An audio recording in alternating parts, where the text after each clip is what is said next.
Okay, thank you. Hi, everyone. Sorry, it took us a little while, but as everybody knows, we're adjusting to this frequency. I'm just pressing start on my personal timer. I'm Dudeck, and I'm here with Javi Acevedo. We are collaborators working together on a project called Religion Virus. And basically, we were invited to present at Pixel because we are working in digital images. We produce digital images and animation, but we both are a little bit alien to the field. Or I mean, I worked in performance for the last 10 years and sort of came to digital imagery through that. And Javi also has a background in music and also architecture. So we came to this, I think, from very different angles, maybe than is typical. And I think at least Simon had mentioned that was one of the reasons they were compelled to ask us to come talk today. So I'm going to give a bit of a background to my practice. I started Religion Virus about 13 years ago. And I met Javi, I think, 3/4 years ago. The COVID thing makes time weird. And since we met, we've been working together in this capacity. But I'd like to give you a bit of background to Religion Virus, the performative background, which led up to working with Javi and working digitally, and also introduce the concepts of it, because it is fundamentally a conceptual artwork, and adapting from a performative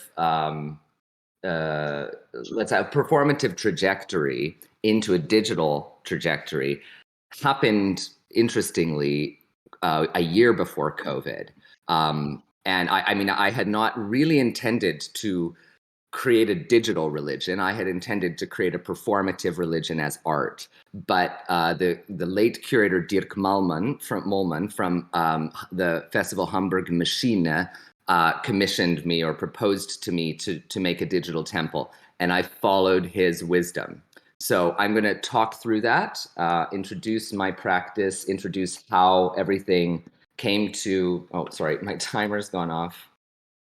There we go. And then Javi will pick up on sort of some of the stuff that we are doing now and his conceptual agenda with that. So, Religion Virus is the name of the project. There's a dot between the R and the US because it's also a web domain. And basically, I've spent the last 13 years creating a queer religion as art. And a few years ago, I decided that I wanted to create the Bible for that religion. And it's now become apparent that that Bible will be web-based. So religionvire.us is the online Bible in process that contains the relics and the scriptures of this queer religion. I approach religion as a virus. I explore the metaphor of a virus for religion, the way in which religion spreads, colonizes, infects, etc. So I also appropriate pandemic aesthetics. The Religion Virus, this project has been performed, exhibited, screened now in over 27 countries. And we refer to any sort of public presentation as a transmission. So these transmissions can take a variety of forms. This is just sort of tracks how some of them move and spread through the world.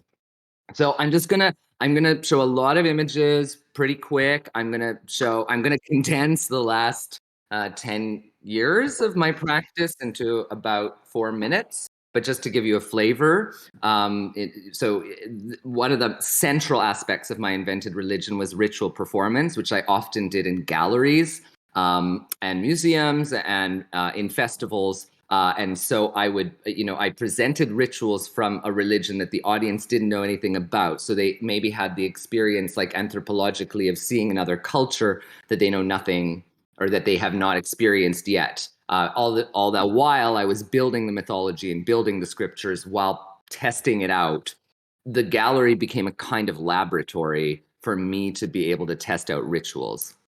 Then I also create artifacts large-scale relics from that have fictionally been unearthed on various planets. Sorry, I forgot to mention that it's a fictional religion, but it's also a space opera. It's an epic mythological story that takes place in an ancient future. So yeah, I did music. I've done museological installations, and I do create artifacts. Ceremonial techno sermons are when I actually sort of tell the story of the mythology, but also combined with theory and ritual. So it's a little hybrid. The earlier ritual performances were, all ceremonial. These I actually talked about the work publicly. I've also produced a number of monographs, publications. I'm currently working on a graphic novel. Javi is working with me. Religion Virus is going to produce a graphic novel that's a scroll. And then I also compose music in my invented language. I guess I should tell you that I also invent. I'm inventing languages for this, a queer language in particular. So the language has no gender signifiers, but it also has no nouns. So everything is a process. Everyone is a process. And then I also compose sort of electronica, and I sing in my invented language using vocal modulation, which also obscures gender. And then I have this, a little bit later on, I started to reconstruct religious iconographies. So I was sourcing through Judeo-Christian images, and I picked, images that I was drawn to and radically remixed them. So this on the left is Caravaggio's crowning with thorns. On the right is my crowning with horns. And I use the sort of the composition of the painting, the figurative composition. I remix that, but I also remix the content. Now, I'm just going to scan through this. These are from my first exhibition and performance, Parthenogenesis. I also create fictional institutions that I work under or work with. So, I showed you a little while ago, there were images of artifacts from the invented religion. When I show those museological installations, they are produced by the Museum of Artificial Histories, which is another fiction. And so design actually has always been a really important part of this, because when you look at a logo that looks realistic or looks believable, it actually inspires belief. So these are some other institutions. I also do a school of critical witchcraft. Yeah, and then I guess, I don't know, I would say about, yeah, this would have been in 2011. I had, performance documentation, and I began to want to draw, excuse me, draw on top of the performance documentation. So in this case, these are large scale prints on rag paper, like photographic prints on rag paper, and the markings that you see, the white drawing, is actually where I scratched off the pigment from the photograph. So I would sit with a knife and basically draw by removing ink.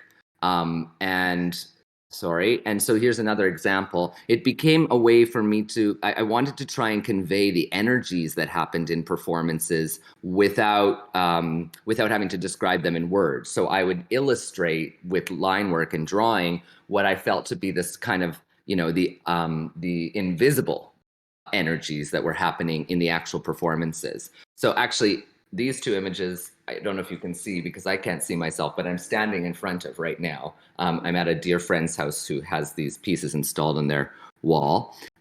Here, I actually was doing the drawing / cutting live. So you can see, this was in Tel Aviv. This was actually, yeah, making this. And people watching me. It was at a gallery that was storefront on a main street, and so people were watching me do it. I treated it kind of like a Tibetan sand painting. It took me 8 hours.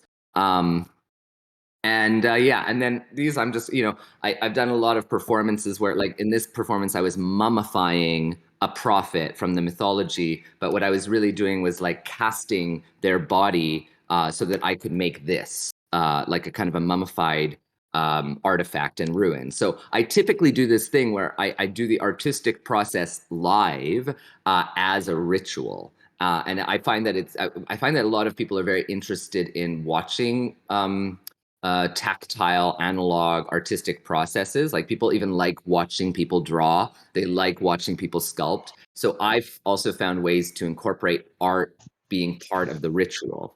Also, maybe it's an important point to note that in my invented religion, the holiest, or I guess creativity is aligned with holiness. So the holier, the holiest person is someone who has created every aspect of their reality themselves. And this is going to connect to something that Javi is going to talk about shortly. But so that's maybe another sort of reason, subtext, as to why I present art as a kind of ceremony. I make art live. And I guess that's even the thing about making religion. I make religion in the way that someone might make a pie. So yeah, you've seen these. I'm just scanning through a bunch of artifacts. Um, these are close-ups. This was the publication in English and the invented language. I work with a linguist. I wasn't able to translate the whole book into the invented language, but I was able to do sections and all of the titles. So I'll scan through a few of these images now so that you can see. Oh, that's also the alphabet again. You can see the sounds that they relate to, but I'm also riffing off. I was raised Jewish, and I'm riffing off Hebrew, ancient Hebrew, because the language, the letters, each had sort of a spiritual or metaphysical significance based on numerology. So the words, like ancient Hebrew, the words in the Bible, according to some, also add up to sort of numerical frequencies, which not, sorry, numerical codes, which can be decoded. So I'm also playing with that. So here we have, this is the opening pages of the first book. And I have an excerpt from one of the Gospels, which is called the Book of Kerishtu Prophecies. And on the right, I have the full translation in the language.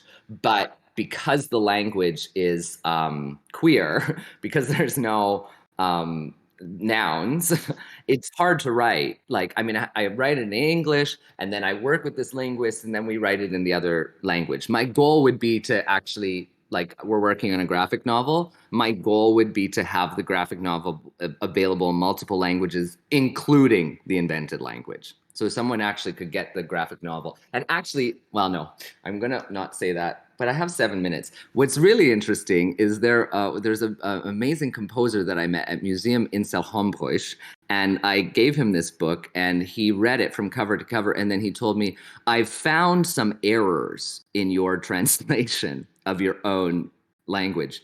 And he was right. So I've also discovered that, like, there is this really nerdy aspect of this. Like, there are people that will go in and try and learn your invented language. And I think that that's such a fascinating way for people to participate in art. So I also, that's another reason why I really want the language to be present, maybe in the graphic novel and in the images, because I know there are those who want to decode and who will do that work. So yeah, just a couple more images from here. We're doing good time. I have 7 minutes. Yeah, so this book is available. You can buy it on my website if you want. And then these are just some more images from the techno sermons. Then what I, okay. Oh yeah, so moving into the now, I showed these images before. There was the Caravaggio remix, the photographic remix that I did in 2012. And then for my most recent show in Montreal, I did it, like I re-illustrated it. Now that I'm doing digital illustration, I recomposed it. So, and this is, I think, what's interesting about religion. Religion, again, again, again. Religion is about repetition, resurrection, constant transformation of the same archetypal coding. So, I expect in the next, 10 or 20 years, there will be at least 15 other versions of this core image, because that repetition is central to this sort of conceptual apparatus of the project. And then, as a performance artist, when I wanted to begin to make the Bible, it only made sense that making the Bible would be a performance. So I did, this was in Helsinki in 2017, a durational ritual performance where so on the left is Caravaggio's Saint Jerome writing. It's a famous painting. I reconstructed it as a performance, and then I illuminated the Bible for 8 hours a day for 5 days. I'm going to show a very short clip of it.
Okay. So, and as you can see, that is another sort of extension of the artistic process being done live.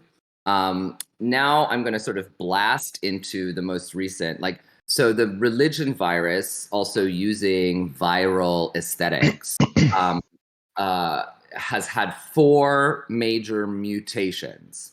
I might even say there have been 4 variants that have occurred over the last 13 years.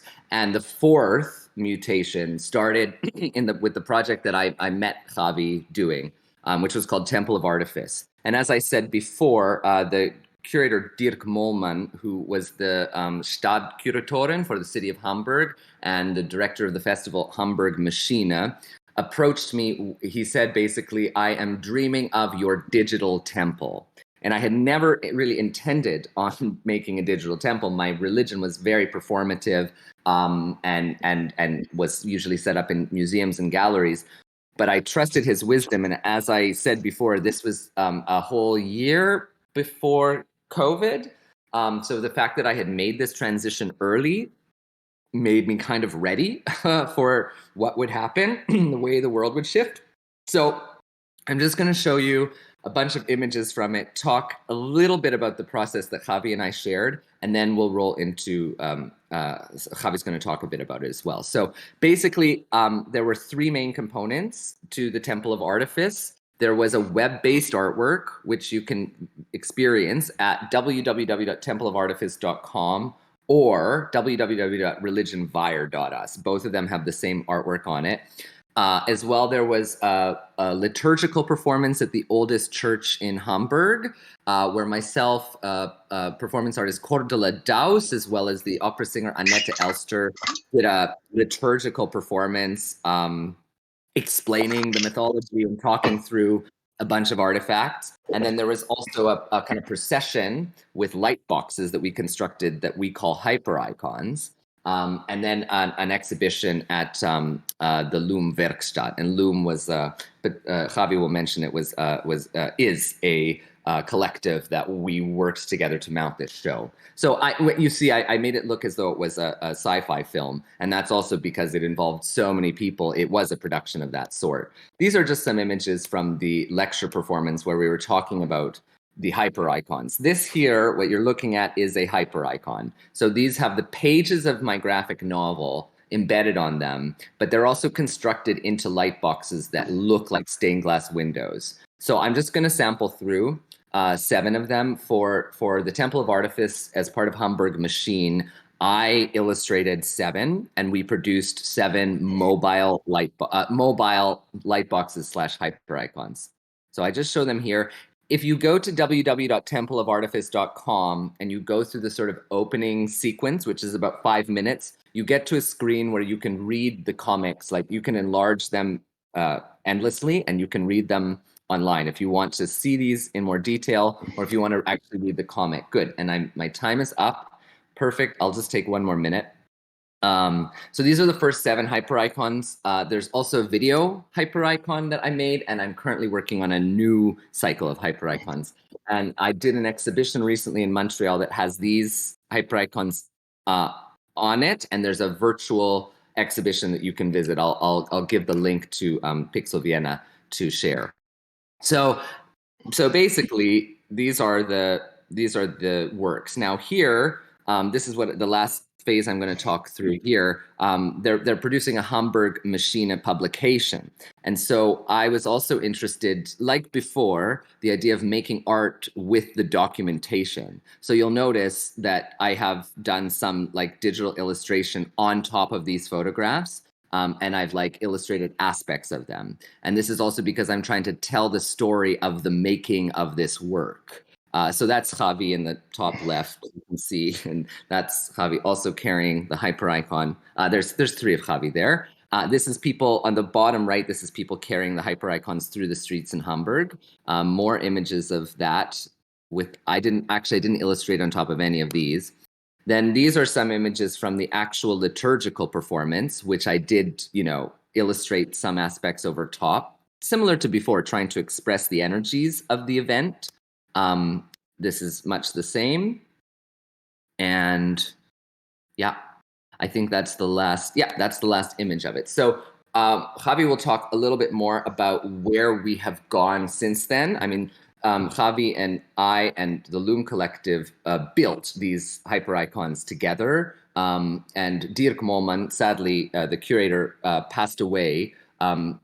Interestingly enough, the night before our performance at the oldest church in Hamburg. So in the other added dimension to this is that this artwork also became a ceremony for the passing of a friend and a curator, the one who actually created the foundations for it. So when we carry, and it was very important to Dirk as a curator of public art that these light boxes were portable, that we could carry them through the streets. So we had to make them battery powered. And Javi and myself and other members of the Loom Collective worked together for 3 weeks to fabricate them, but also to grow creatively. And I think it was that time working together that allowed us to really harness our energy and set up the basis for Religion Virus, which is now what we are working on together with a bunch of other people. So I will leave that there. I'm going to exit this. Javi, are you ready? Yes, I am. Well, I'm going to switch. Thank you so much. Yeah, Javi, I'm just going to switch into this. Yeah. And then, so you all know, I'm like To the handling first Javi. foil. What? Go to the first foil so people don't get spoiled of the images that I will show, because you're right now at the 6th one. Oh, look at that. No, now that's you horrible. showed all of them. Oh. So, just pretend you all saw that. You destroyed the magic. No. Full screen mode. Well, I didn't destroy the magic. So it can be magical when people are prepared. So yes. Javi's going to now speak a bit. Thank you. Hi, my name is Javi Acevedo, and I'm also a huge sci-fi nerd, and that's why maybe also Em and I connected directly in the beginning, also very much into astrological and astronomical ideas and concepts. I'm a studied architect, but I work mostly transdisciplinary and somehow very similar to what Em showed you just, but in a different field, in the urban field. So with my collective, we mostly work at the site. For example, instead of building a house, we think like it needs to be more in the urban space. So we go to a certain area where there is a car parking lot, which needs to be transformed into something that is like more valuable to humans. And then we build furniture, but we build it together with the people. So we are there having a kind of design, but the people from around the corner come by, and then we make these kind of building workshops. So it is very similar, but not in a gallery, but in the urban space, where we invite people to, together with us, make something. So it's a lot about this making. And when Em and I talked about this talk, like, and what we can possibly offer to you, because most of you may be way better digital artists than we are, we thought we have a different way of looking at it, one that comes from the outside, from different sides. And this is what we want to share with you. And the first thing, the concept that we're talking a lot about, is the concept of the world building. So in the mythology of Religion Virus, there is this, it's called the tree ship, if I'm not mistaken.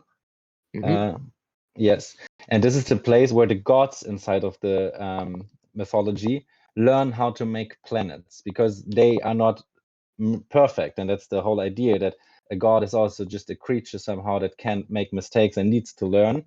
And following this idea, we thought of, when making these worlds now, when building them, we somehow are becoming the gods of it, or the creators of it, in a way, as you can maybe understand, like Tolkien, when he made Lord of the Rings, he's now somehow, they are gods in this mythology, but he is also the creator of it. So somehow he had made decisions in this process. And we say, as a kind of a performative act, we should then also behave as if we are the creators. So like, what would a creator want to do, and what would he be, or what would they be interested in, to also take the gender out of this?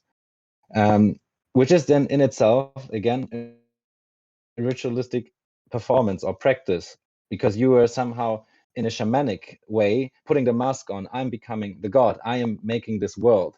So in the process of maybe doing, I don't know, like a kind of three-dimensional set for a video game or so, you could also imagine, like, how would it be for me to be really this architect, or am I just like a kind of surface designer and creating something that looks cool, or am I becoming the architect? Because this is somehow changing the aesthetics in a way that I want to talk now a little bit more. Can you please put the next slide, Em? Yeah. Then the act of making, this is like a piece of the comic where things are being made, and it's like this, it's, the act of making is a very chaotic, and somehow it's a process of things transforming, and it's hurtful, and there's like a lot of things inside that, in my belief, are really hard to reproduce in the digital world. So there's a lot about making that somehow is outside of our brain, and I just sometimes feel that the screen or the PC is more like a extension of our mind than it is an extension of our body. So like, we somehow have this urge that we need to feel. There's like this huge boom for vinyls, and like, movies are trying to now work with props again and stuff. And when we really look back to when sci-fi, where we kind of are rooted and emerged, people didn't had the computer to emulate all of these things. So they somehow needed to build these worlds. And one of my favorite examples would be on the next slides, is the one from Giga, because he, but basically, like, he was a painter just before he met Jodorowsky and thought about making sci-fi movies. You really need to get into that, watch the Dune documentary from Jodorowsky. But you see here that basically this idea of, I'm making a kind of conceptual drawing, but then I'm also building it.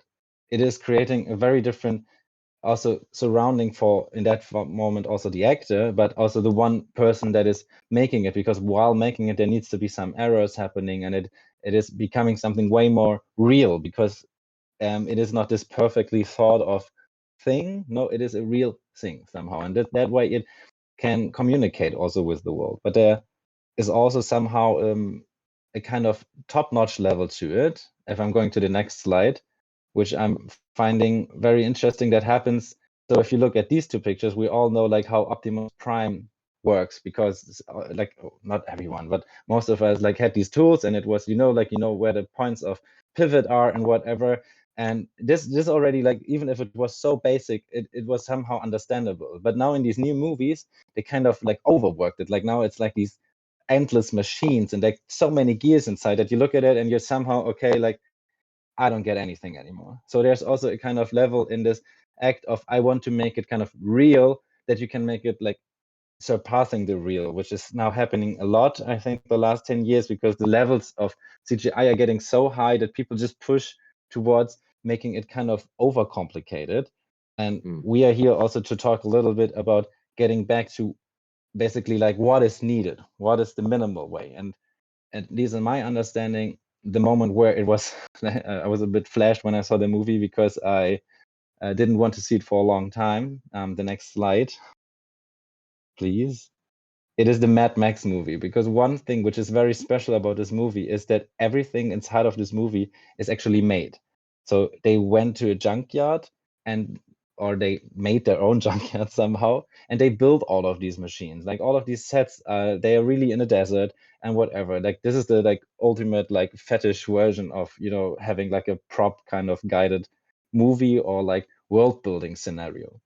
So why I'm talking all about this, because the big thing which we are trying to get into our practice is one thing that is maybe easily described as authenticity. But how is something authentic? Like how can you really prove that this is how it would be in that world? You know, because when you're building the world, somehow, how can you prove to someone that this is working because you are making it up? Because then in the end, as said, there are these nerds that check if there are errors inside.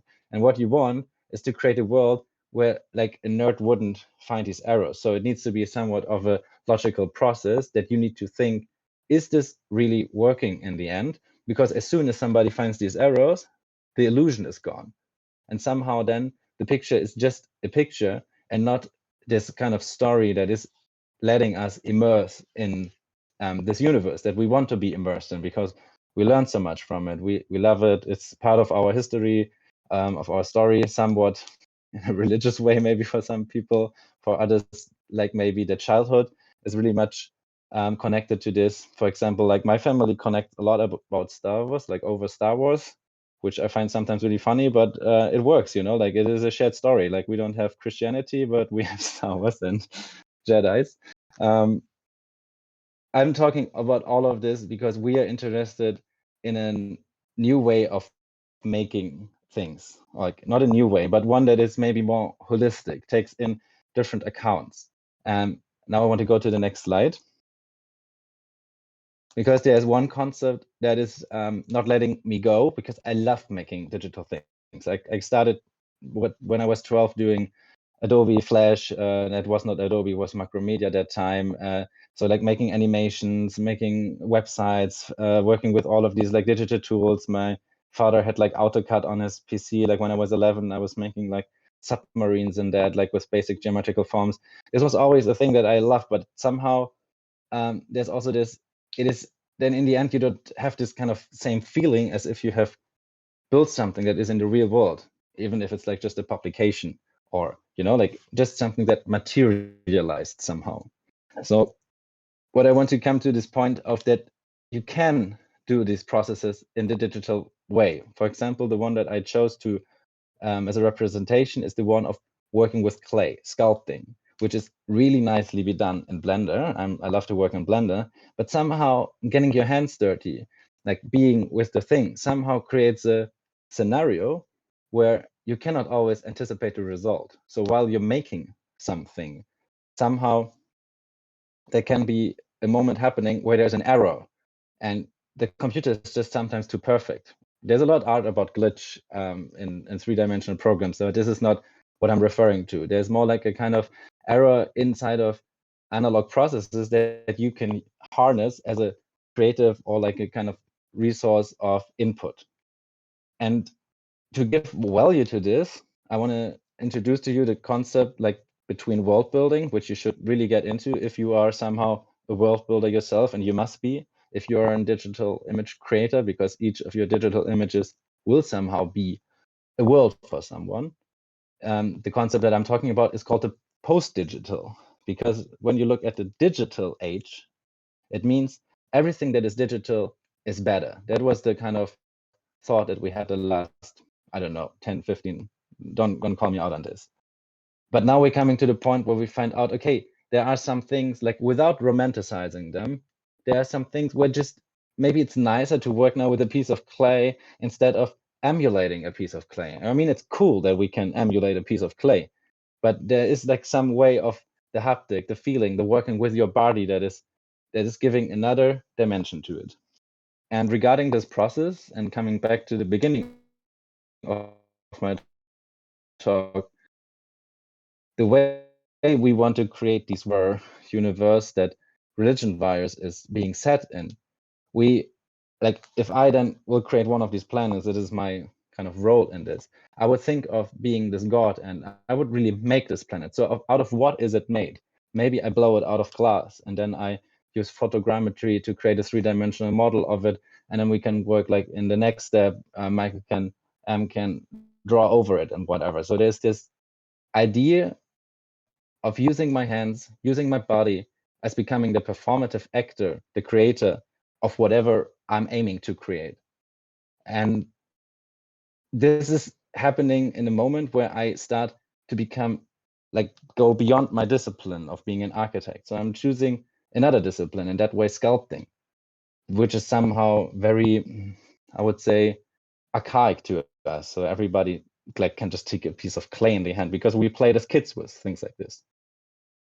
And maybe this would be then the end of this talk, for like at least for my part, to just say that I believe that we as kind of image creators somehow also need to get out of our bubble, get inputs from the outside, and also try to find new creative inputs or ways to come to other results, because otherwise we are just doomed to repeat, to repeat, and to repeat. And this is what is happening right now in digital culture, that it's just like a copy of a copy of a copy. And to get new inputs into this, to stop the kind of like the hard word, like maybe I'm not saying incest, to basically get new information into this.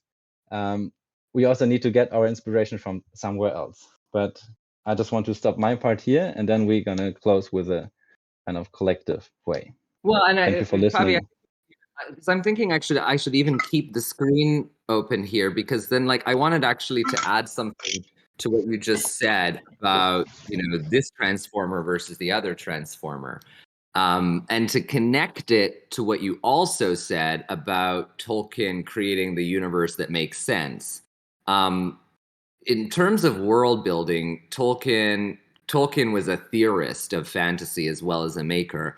And one of the things he said is like when you're constructing a world, all the things within that world have to make sense according to the principles of that world. So like, if like for instance, Gandalf the wizard can't fly. If wizards could fly, then you would have to create a culture around wizards flying. But if they can't fly, then there should be no point that the wizard does fly. And I think that this kind of, this very expansive, exciting prospect of creating a whole universe, it's fun, it's liberating, it's expansionist, but it's also really clinical work, because everything that you put in, you has to make sense in that ecology. And what I think Javi was maybe even referencing here is the way that like this new transformer, like, I'm not sure that all of these parts on his or her or their suit make sense or what they're needed for.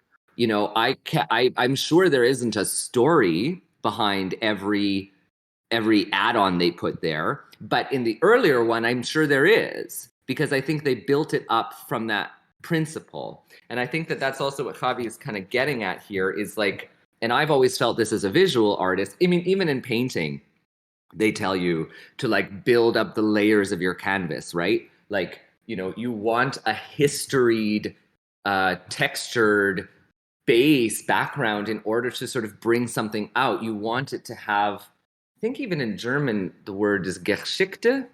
But it also like a it story. implies history and layers, and but those layers all making sense within that framework. So yeah, and then I forgot to mention one thing that I think. Oh, I can't do it because I'm in here. Well, the other important thing is that in the graphic novel, none of these images have them, but there are characters, there are figures, from actually 10 different worlds, 10 different alien species. And as a performance artist, I play those characters myself in the comic, meaning that I photograph myself while I'm invoking the character, or someone photographs me, and then I take that photographic image, I then trace it, and I then illustrate it in the graphic novel. So in a similar way to what Javi's talking about with the clay, I also do that with my body, because my body as a performance artist creating these rituals in the public sphere for the last 13 years, I've created a whole choreography of even the way that I walk and move that is artistic. That's the product of my art.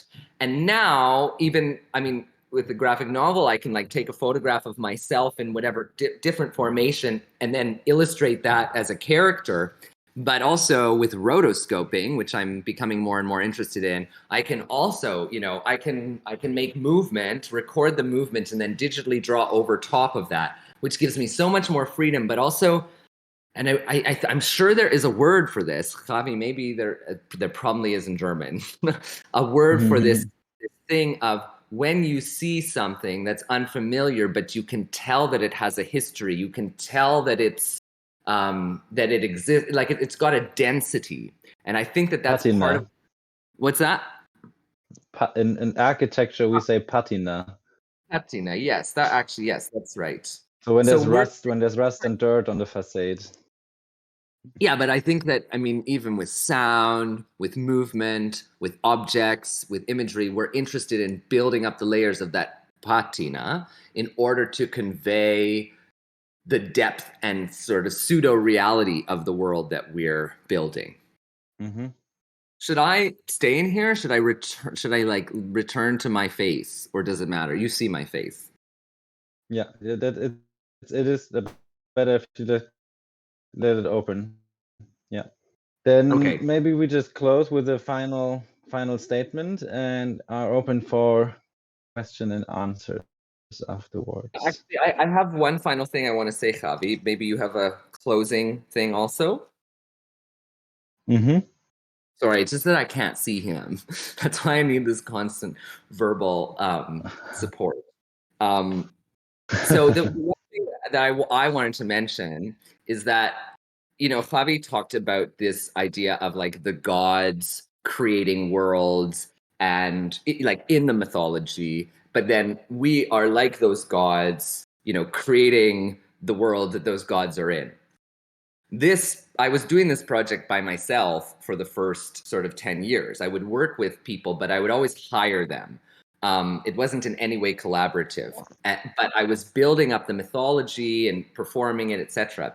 And when I met Javi and started to work with Loom, and we began this dialogue, it gradually occurred to me that if I'm really going to make a religion as an artwork, I can't be the only artist working on it, because a religion is a collaborative venture. Even if you think about, even if you just go into a church, there's like images, there's the architecture, there's the books, there's the music, there's the vestments that the priest wears, there's the priest, there's the ceremony, there's so many artistic angles. I see religion as a total artwork, I guess, a Gesamtkunstwerk.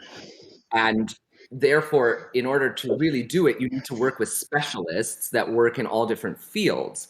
So now Religion Virus has become Religion Virus Transmissions, which now is a team of specialists. And we make religion, as I said earlier, I make religion like I make a pie. We make religion like a band will make an album.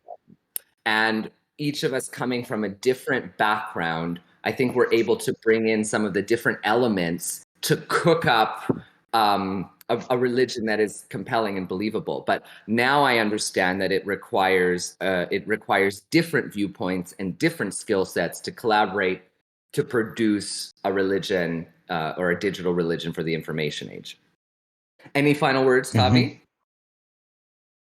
Yeah, I just want to get this empowerment out for people to jump out of the bubble, because it changed my life. It will change yours. Like in the moment we built this hyper icons light boxes together, Michael used this very beautiful sentence in an interview once, that it changed his or their hands. So they, after being a performer for like a lot of time, suddenly you do something with your hands, and then your hands think differently.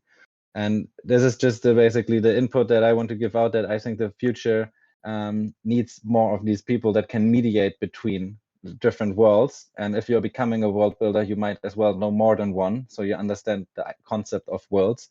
So just get out there, start like dancing, or I don't know, like do a clay class or whatever you want to do. And then suddenly you will find out that Blender or like whatever tool you're using somehow then feels differently. And I don't know if it's better or worse, but it just is an input that is so valuable that I can somehow not describe it until now in words. Thank you all for listening. Also, all the people that have been live here and all of the ones that will maybe watch a recorded version of this. Thanks for the invite. It was an honor to speak here. And I guess, yeah, we are open for if there are any questions. Yeah, let me know if you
And we're back to the Q&A with Em and Javi. Thank you so much for the talk. Very interesting, very exciting. We're really excited to have a new religion in our universe, and we hope to see more soon. I have a couple of questions in the channel that I'm going to read out to you. So how long, here's from STL917 is asking, how long did it took you to develop your own language, and what was the inspiration for the glyphs? Yeah, well, I have not developed it entirely, to be clear. I mean, I'm a really low level speaker of my length. I've been working on it. I think it came. It literally no. Whoa! Thank you for the question. I didn't realize it until just now. Blast. It was there right at the literal beginning of the project. Religion Virus started actually on the Jewish New Year in 2009 at a cabin in a forest. I started it.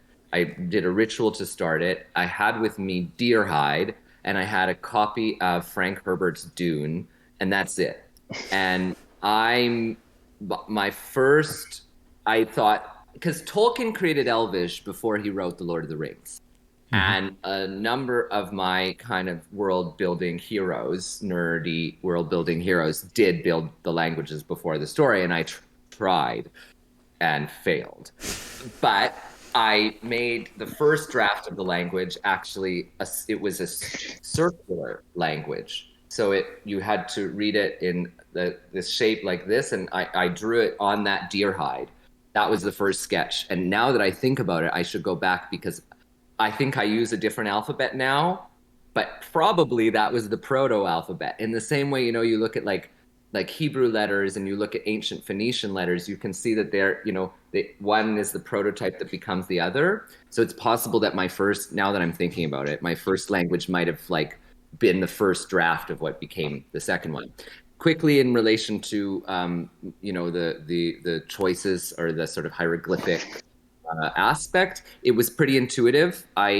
This is a good thing to share with the group, in case that I'm sure everybody here knows about fontstruct.com, but I didn't know about it at the time, and it allowed me to create my own font, but then also to experiment with different possibilities of what the language could look like. And yeah, I mean, I remember quite a few people were like, oh, it looks like a cross between like Russian and Japanese. And I mean, it was intuitive. And I treat my work like an archaeologist would treat findings in the past. So I pretend as though we've discovered this alphabet. I don't really think I created that 10 years ago. I more think okay, this is what we've got so far, which also creatively leaves a lot of options open, right? Another language could be discovered tomorrow, replaces this one, or a new artifact or a new history replaces the old history. And that fiction allows me to sort of keep morphing it. Okay. Here's another question by David Scherf. If you're saying that modern world building is just repeating themselves and not delivering new content, is hypericonography, sorry about that, a way of bringing unique visual forms into a world, or does it rather create a more compelling and deep-rooted world?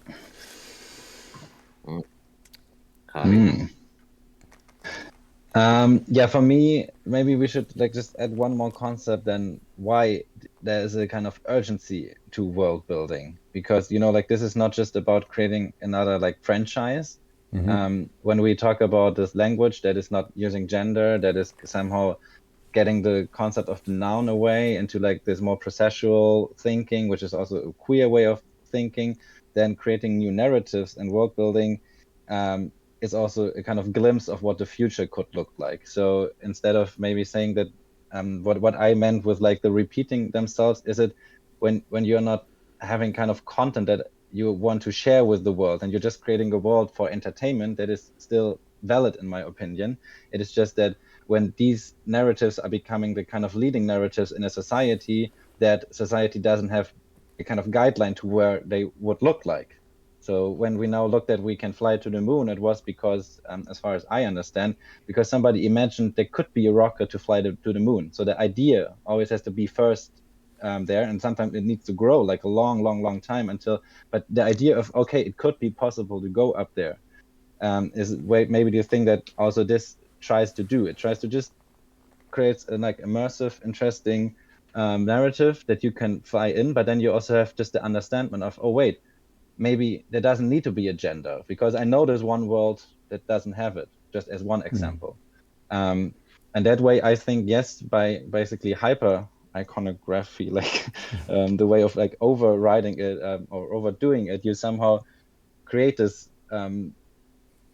it's a kind of a promise of another future, or maybe the possibility of another one. I have one more comment to add to that. As I was studying religion, and when I say religion, I was looking at Judeo-Christian sources, and in this case, very Christian sources. I began to understand that the art in churches had a pedagogical application. It wasn't just beauty. There were many people that were illiterate that couldn't read the Bible.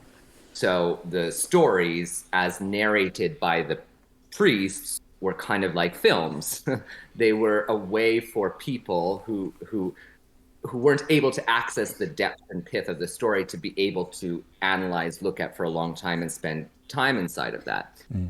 And so generally stained glass windows, I mean, that follow on that sort of perspective, but they're showing moments of a story that's documented in the book.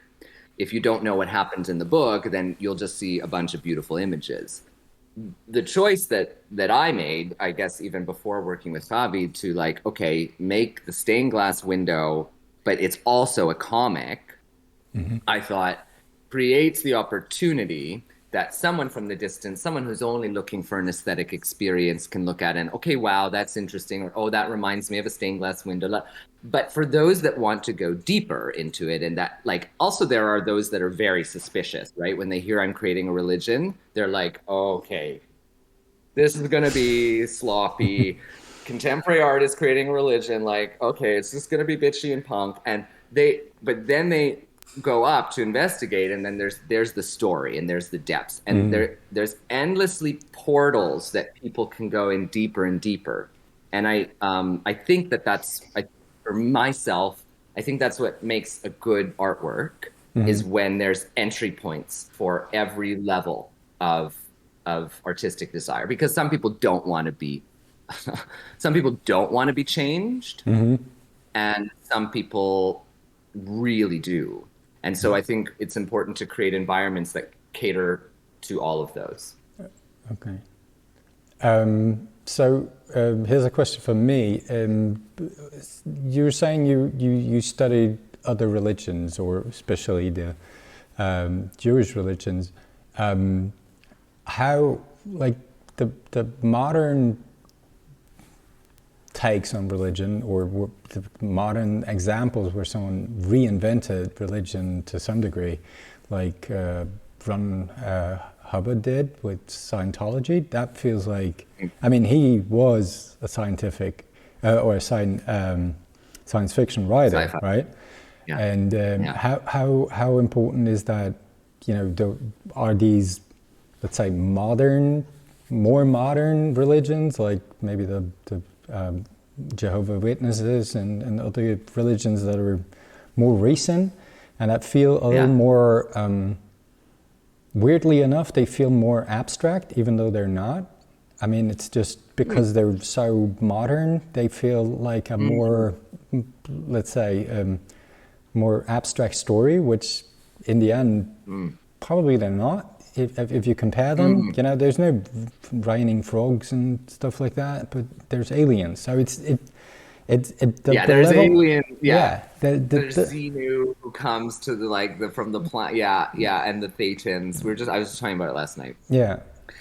Yeah, I mean, okay. I mean, it's a great question. Thank you also for me, because I mean, I just finished a PhD, looking at my own invented religion in relationship to the phenomenon of new religious movements, but in particular other invented religions. So Javi brought up the fact that Star Wars is a kind of religious text in his household. Well, Jediism is actually a religion. It's an official religion. Okay. And from the perspective of scholars of religion, it behaves like a religion. It is a religion, and there are devout followers. There are people who raise their children as Jedi. It's not just a gimmick. Okay. We have the same thing with Lord of the Rings. There are actually, according to my research, I think there's like 14 different Lord of the Rings religions, and they're religions, and so is Scientology. We have to also go back, we don't have time to do it today, and unpack what is a religion. What do we mean when we say that? How do we define what constitutes one? And I was just talking about this last night, like the difference between a cult and a religion. There really isn't much difference. The difference is if one has state sponsorship, and if a lot of, and if that cult has members on boards of universities, then it's a religion. So but in terms of what you were saying about, this is very, very interesting what you're saying about abstraction. Like on one level, it's more abstract, but then on another level, I think that okay, I will offer my very basic. My own very basic definition of religion, which is it's a mythology that gets sort of put into ritual. So that mythology becomes a meaning-making mechanism. So when things happen in your life that you don't understand, you go back to that mythology. What would Jesus do? What would Gandalf do? I totally do. What would Gandalf do? Because that you identify with that character as an archetype. So then you use it as a way to structure your life. That's what religion does well. People tend to turn to religion in moments of profound crisis. And even our generation, those who are, generally, I don't know, atheists or skeptical of religion or whatever, it's very often as soon as something very terrible happens, they find themselves just, going back for the feeling or something. And so that's why I say religion behaves virally, because it spreads. And I think that it can, the new forms that it's taking are not new. They're just new because we're watching it in new media, and we're watching it with Yoda. I mean, in 300 years, if someone's quoting Yoda, it's not that different than us quoting Jesus. I don't want to offend anyone, but the reality of Jesus actually being a historical figure is pretty nil, even from a religious studies perspective. So we have the invention of mythologies in the ancient world that spread around, that represented something to people. We have that still. Just now it's in feature-length film with CGI. Right. Before it was a good story. So Javi, I don't know, it sounded like you wanted to add something. Yeah, I just wanted to add this point of what you said about like Gandalf, which is also basically the archetype of Gandalf, like the wandering magician or the Merlin or whatever. It is like it's an idea that is somewhat in the societal brain, and just there are some people that can give like new life to it. And because maybe just people asking, because you also use like Christian imagery, and sometimes you use these kind of things, but this is basically what also is part of religion. It is somehow finding contemporary ways of expressing concepts that are somehow really like rooted inside of us. Because when you trace like Jewish history and Christian history back to the Sumerian culture like 6,000 years ago, you find a lot of similar stories. So there's a flood story, there's a story of a god that dies and then being reborn, like these kind of concepts are somehow rooted so deep in us that is also somehow necessary to find new ways of talking about it, because the concepts are important and not the institution surrounding the concept. So basically you give life to something new through this, which I find very beautiful. Yeah, it's just endlessly remixed. Right? Yes. remix.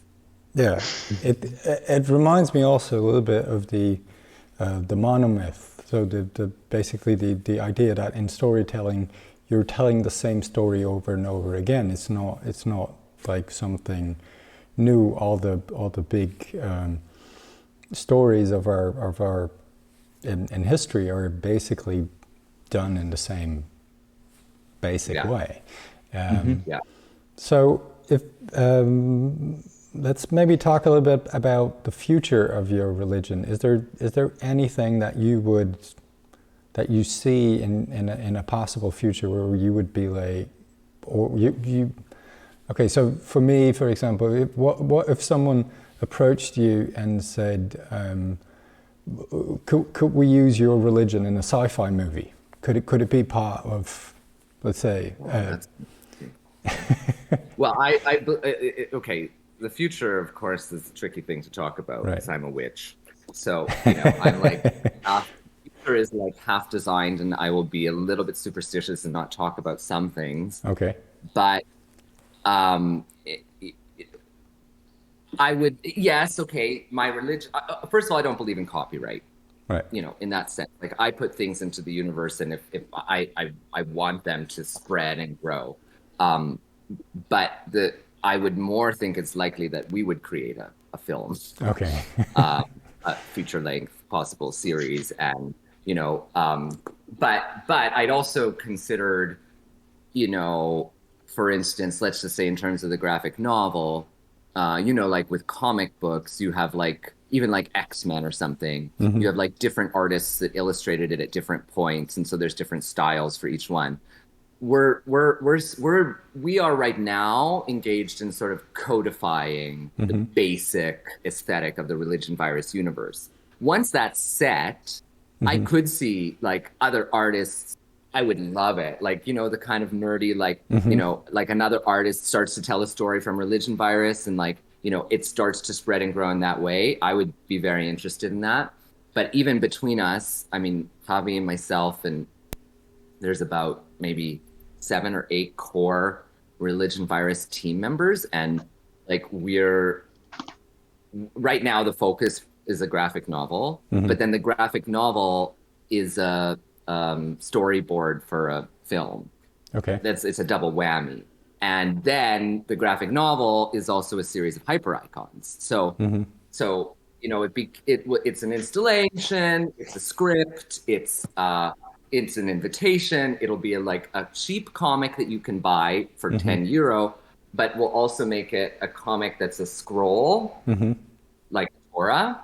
And so that will be, we won't make as many of those, and those will be treated as sacred objects. And I just imagine, Javi might have other ideas, but I just imagine one goes to the other, to the other. It just sort of continues to spread around the story. And as I released some aspect of sole authorship over it, now that it's truly collaborative, it is as though there are other gods now co-building this universe.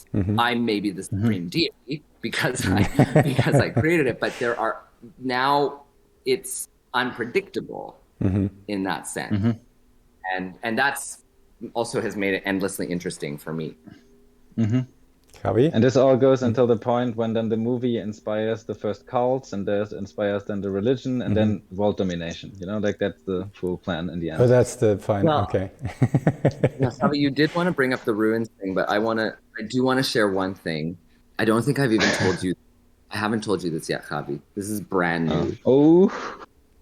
Brand new. So I live in a little village just outside of Rome, and what I want to do is build a bunker for a nuclear winter where all of the religion virus artifacts will be kept. So the big if we don't survive, then religion virus becomes a kind of like relic that the aliens will encounter and may or may not question if that was a real thing. So I actually yes, I want to make the bunker with enough food that I could survive, but more I want to make it for religion virus to survive and maybe be discovered in 2,000 years or 10. But that's brand new. I have to build the bunker, and if anyone wants to fund that, if you want to fund it, you've got a spot. you know, survive the winter, Okay. the nuclear winter. Well, Nice. so there's no link for that yet, right? With that we can share. No link to the bunker. Yeah. Or Like, it's we have a not Patreon for like or making a a nuclear. Kickstarter Put it on my campaign. Instagram. I'll make a link. Yeah. Yeah. This is the first public announcement of it ever, actually. Okay. So Okay. Yeah. That's this is always really- that's always exciting to have a world premiere. Yeah, and then you can come visit the bunker, come stay overnight. And then the other thing is also like, you know, if you're going to be stuck in a bunker for like a decade while the world is on fire, you need something to read and something to look at. And so Religion Virus will also provide that. That's the other thing. Religion is very, it fulfills almost all of your sort of aesthetic, spiritual needs. That's why it's a total artwork. Okay. Yeah. So do you feel like it has a certain, or would you want it to be a certain spiritual guide for some people? Is that something you're trying to achieve, or are you? Because it feels like a very diverse approach to the whole thing. Because of course, one of the first things you do if you look at it is it gives you. It kind of objectifies to some degree your look at religion, because you feel like it's analyzed, and it kind of the minute someone invents a new religion, you always question what the old stuff is, right? But there's also a lot of people depending on or having this kind of needing this spiritual guidance, so to speak. Would you want that to happen with your religion, or is it something that you feel you because we also know, I mean, we've seen where it can go, right? And especially if people don't think too much about it, or use it in the wrong way. Yes, of course. Really, what a beautiful question. I mean, I'm often asked, like, are you seeking followers? Sorry, I don't want to imitate that in that way. It's kind of like, okay, I think we're past that. But you just asked, I think, the deeper, more interesting question that I really want people to ask or think about. And Javi, I would be also curious how you would respond to that question now that we collaborate on it. But what I would say is that I think that art broadly is a very good surrogate or replacement for religion in the way that religion used to work as a sort of a social organizing device or principle.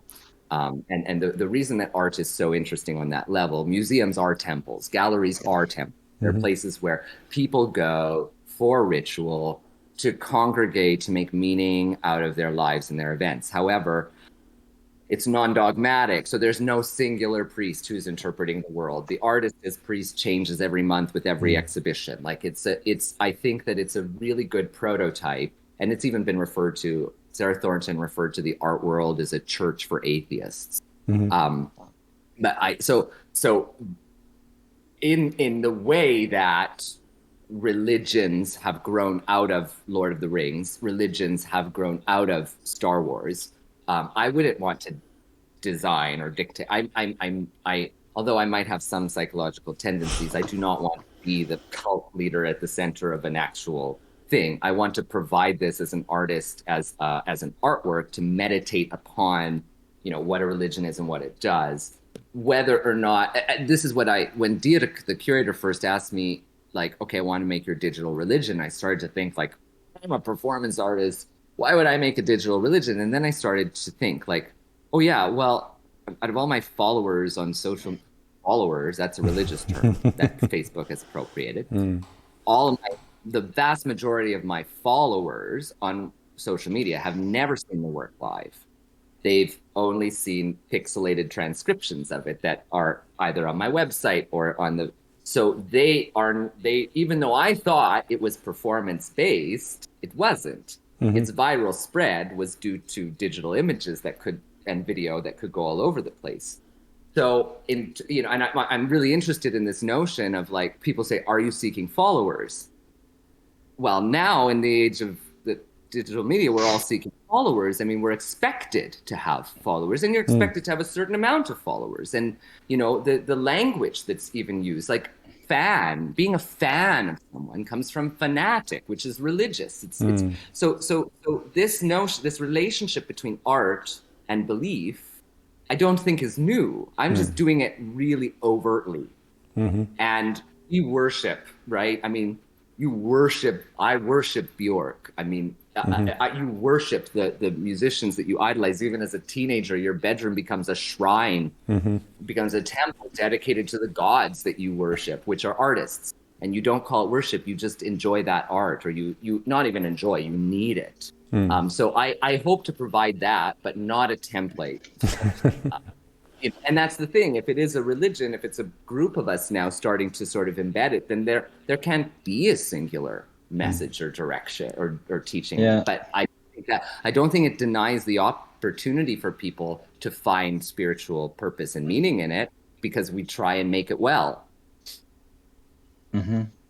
Maybe just a quick addition to this is that basically also inside of the mythology, people that make their own kind of things are holy. This is also the idea, like that there is no institutionalized center for like a certain, this is how you have to think.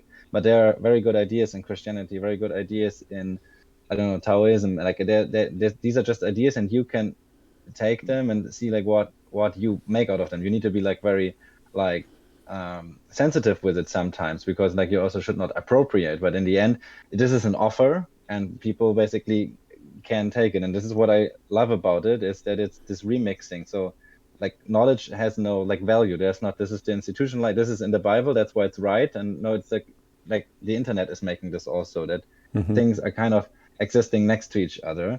And this is also what I think we try to give, like just get another voice out there, and not say that this is the only voice. It's more like a monotheistic way of storytelling, because we also love Tolkien or whatever and Star Wars, but also love this, and then it's like standing next to each other. Not that I would say that this is as great as Star Wars, or so. I also think there's a book coming out. It's called, it came out already. It's called Strange Rites, and it's about like kind of new religions in America, in the United States. And at the end of the book, they suggest that everyone's going to just create their own religions eventually. And I think that part of what I would like the work to do is, because I grew up Jewish inside of a Christian-dominated culture, that's why I'm remixing Judeo-Christian iconographies. But what I think I also want to inspire in it is that, you can construct your own belief system out of the ruins of whatever pre-shaped you as a child that you had no choice over. You as an artist and as a creator can rewrite that and remix it and make it relevant to you. Or you can do that, I do a workshop called the Invent Your Own Religion workshop, and I ask people to pick a story like Lord of the Rings or something that they really resonate with, and then create a religion out of it, just as an exercise. And unsurprisingly, quite a few people have done the rituals that they designed, and now they do those rituals every year. So I think that I'm interested in making religion open source. Okay. And this being a way that, and art being the way that you make that accessible. Okay. I think maybe we should leave it at that. Is that okay for you guys? Yes, that's a good final word. I think it's very, very, very wise words in the end, and we were excited to see what happens. I'm guessing if people want to get in touch with you, they just find a way to do that on your site. And maybe do that? Should we put the Insta and Facebook and did we do that, or should we do that somewhere? Yeah, no, you did, but we can also add it here to the channel. But so let's just remember Religion Virus. Right. Oh no, there's no email option there. Yeah, Religion Virus on Instagram. Okay. Religion Virus on Instagram. Okay, no without message. the dot between the R and the U. Okay. That. I'm gonna have to change that, but apparently it's gonna change my whole Instagram account. Okay. Well. Yeah, but yes, please get in contact. We're very, very open. open to dialogue, and I'd be also curious if anyone is interested, you know, if or you have an idea or something. Our religion virus process is also amalgamative, and you know, we're open to working with other people. So if you are inspired to, to birth something, we're open to it. Perfect. Thank you so much. I'll just say goodbye to everyone and see you tomorrow, hopefully. Remember, tomorrow we're going to start at 10 a.m. and see you there, hopefully. Bye. Bye. Thank you.